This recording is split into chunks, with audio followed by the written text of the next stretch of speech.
கடலூர் நெல்லிக்குப்பம் சாலையில் உள்ள கடையில் பால் பாக்கெட்டுகள் திருடப்படக்கூடிய சிசிடிவி காட்சிகள் வெளியாகியுள்ளன. விவரங்களோடு நிகழ்ச்சி செய்தியாளர் பிரேம் விவரம் என்ன?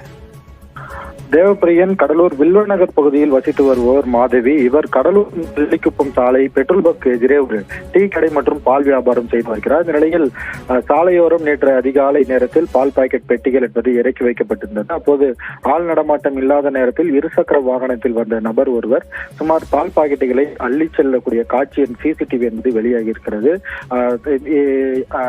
பால் பாக்கெட்டுகள் இந்த பெட்டிகளை இறக்கி வைத்த சில மணி நேரத்திலேயே இந்த திருட்டு சம்பவம் என்பது அரங்கி இதே கடையில் கடந்த ஜூலை மாதமும் மர்ம நபர்கள் பால் பாக்கெட்டு அள்ளி செல்லக்கூடிய சிசிடிவி காட்சியும் வெளியாகிருக்கிறது.